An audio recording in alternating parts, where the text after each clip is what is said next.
Bonjour, bonjour tout le monde. Je viens de terminer une vidéo en fait. Tout n'a pas été enregistré donc il faut que je recommence. Alors, j'espère la faire assez courte pour pouvoir vous la copier tout de suite sur ma chaîne YouTube. Donc cette vidéo de matériel concerne les encres en fait. Les encres et un petit peu l'acrylique. Donc je vais vous présenter les encres que j'utilise en fait pour sortir, pour peindre en extérieur à l'encre. Je prends cette marque qui est Rohrer et Klinger. Et c'est des tout petits flacons qui peuvent être mis dans une toute petite boîte, comme celle-là par exemple, vous voyez.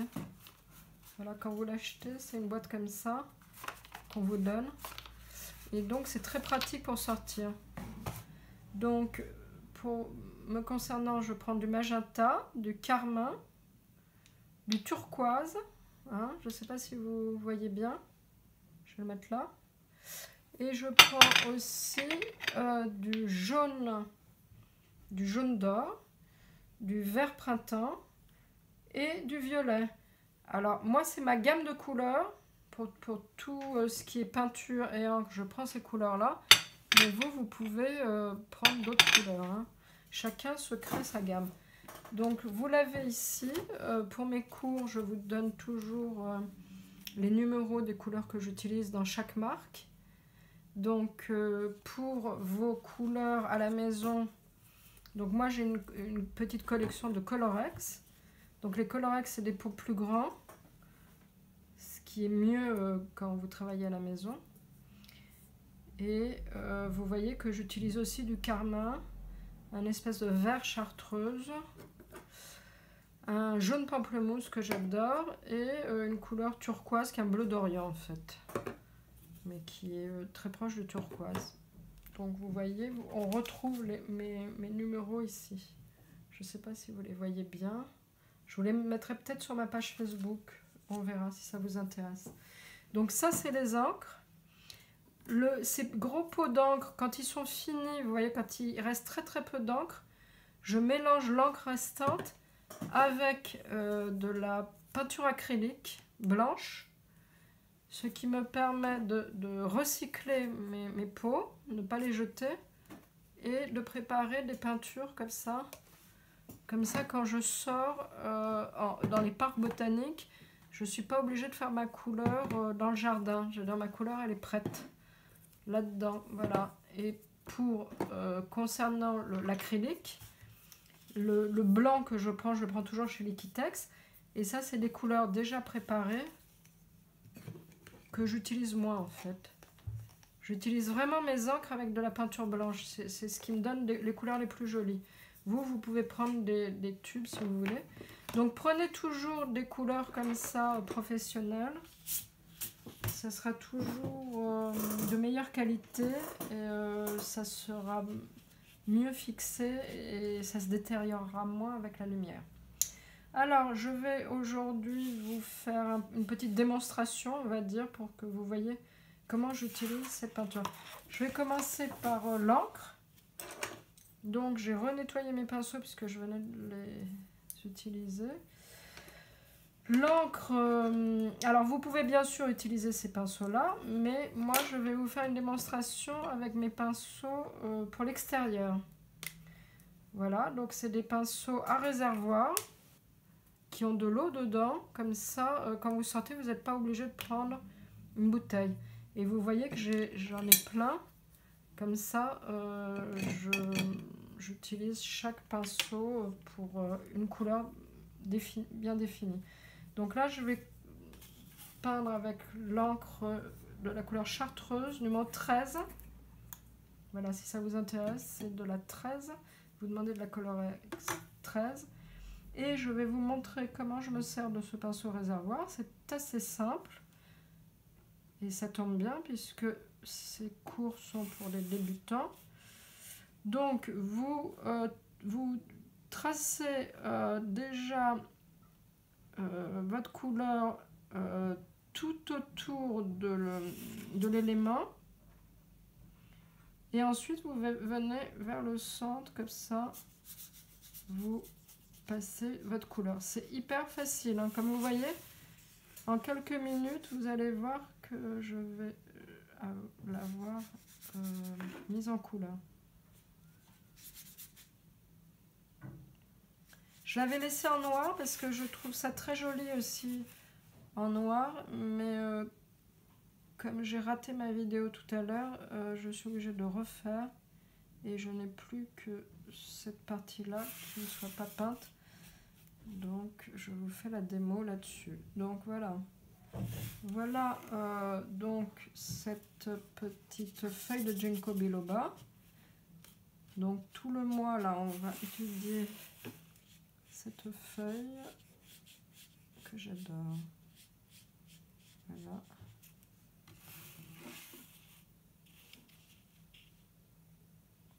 Ginkgo biloba, l'arbre mille écus dont les feuilles deviennent très jaunes en automne. Et si vous les utilisez en tisane, après les avoir séchées, c'est des feuilles, il paraît que ça aide à la mémoire. C'est très très bon pour la mémoire. Les Chinois l'utilisent beaucoup séchées, ils font des tisanes. Et sinon, il paraît qu'ils mangent les graines aussi. Les graines qui ont une très forte odeur, assez repoussante, sont très bonnes à manger en fait. Donc voilà, la feuille de biloba, de Ginkgo biloba, vous pouvez la laisser sécher.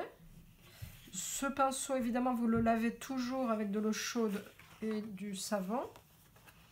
Et je vais maintenant vous montrer l'encre avec de l'acrylique, mélangé à l'acrylique pour le fond. Qu'est-ce que je suis en train de chercher? Je ne sais pas, ça je le mets là. Ah oui, c'est le... Voilà, il faut toujours reboucher et fermer très fort, que ce soit les tubes ou les pots comme ça.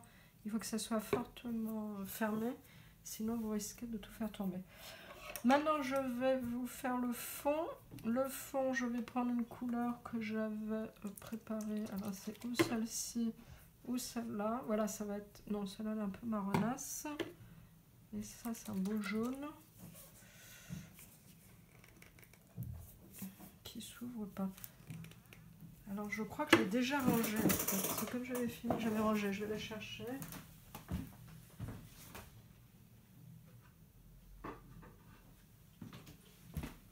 Voilà, je l'ai retrouvé. Je l'avais rangé parce que j'ai commencé à ranger. Voilà. Et comme il m'en reste très peu, je pense que... Ah non, il m'en reste encore. Voilà, donc j'ouvre ça. Vous avez vu que j'ai une plaque de verre. Pour mes vidéos, je préfère mettre une plaque de verre. Mais vous pouvez mettre du journal ou votre pochette de canson. Donc ça, c'est du papier canson 224 grammes. Il faut qu'il soit très épais parce que sinon, il va gondoler quand vous allez peindre. Donc, vous achetez des pochettes 224 grammes de canson. Et si c'est de l'A3, ça c'est de l'A4. Si vous avez des pages plus grandes en A3, vous prenez du 300 grammes parce que c'est vraiment ce qu'il y a de mieux. Voilà, ici je vais vous faire très rapidement le contour. J'espère que ça s'enregistre parce que si ça ne s'enregistre pas, moi je ne le fais pas une troisième fois ce soir. Hein. Là, ça ne va pas être possible. C'est un peu fatigant cette histoire technique. Donc vous me direz si ça marche. Alors n'hésitez pas à mettre tous vos commentaires, vos questions dans les commentaires de la vidéo. Vous pouvez aussi sur ma page Facebook Mademoiselle Catillot me dire si vous voulez que je vous présente d'autres matériels de peinture. Vous me dites si cette vidéo, si ça va, si vous comprenez bien, si le son est bon. Et si ça vous a plu, si vous avez d'autres personnes qui dessinent, des débutants toujours, qui dessinent dans votre entourage, vous leur copiez la vidéo. facile à charger sur Facebook. Vous pouvez nous rejoindre sur... on est tout un petit groupe sur Instagram. Donc ça me fera plaisir que vous me fassiez un coucou. Et bien sûr, vous pouvez regarder mes articles de blog, toujours sur Mademoiselle Cathy O. Cathy, K-A-T-I, plus loin O. Mademoiselle Cathy O. Et donc, je suis sur Instagram, sur Facebook. Instagram, Facebook, Overblog. Et j'ai un site aussi de dessin textile sur Wix. Donc c'est toujours ou Design Cathy O ou Mademoiselle Cathy O. Voilà. Et on se retrouve évidemment chaque année au salon AEF Pro, Aiguille en fait Pro, début février. Voilà, donc je pense que cette vidéo continue à s'enregistrer. J'espère que je vais pouvoir finir tout ça. Alors pour toutes celles qui sont à Paris et qui me rejoignent le dimanche pour peindre des planches de botanique au Jardin des Plantes ou dans les autres jardins botaniques de Paris, n'hésitez pas à me mettre des commentaires et à réserver votre place parce qu'on commence à être nombreux et j'aime bien savoir une semaine à l'avance qui va venir pour vous préparer du matériel parce que je vous fournis du matériel. Voilà. Donc je vous attends dans mes cours dans les jardins de Paris. Voilà. Là, c'est juste des essais pour vous montrer comment fonctionne le matériel. Ensuite, pour le Ginkgo biloba, qui est le sujet de ce mois-ci, je vous ferai des vidéos un peu plus explicites. Hein. Là, c'est vraiment à l'arrache pour vous présenter le matériel qu'il vous faudra. Voilà, je vais essayer de finir ici. Voilà, normalement, je peins beaucoup plus lentement. Hein. Là, c'est pour la vidéo, pour pas que ça dure des plombes. Et comme je ne les monte pas parce que j'ai pas le temps, je veux pas faire d'accélérer en fait. Parce que je sais pas comment on fait et j'ai l'impression que je vais perdre beaucoup de temps. Et là, c'est vraiment des courtes vidéos pour vous montrer comment on fait tout ça. Voilà, c'est vraiment simple. Hein. Ne vous faites pas une idée compliquée de cette activité de dessin botanique. C'est vraiment très simple. Je vous explique tous les trucs et astuces pour que vous n'ayez aucun problème à y réaliser. Vous pourrez ensuite encadrer vos œuvres et les exposer, ce qui sera sympathique. Voilà. C'est presque fini.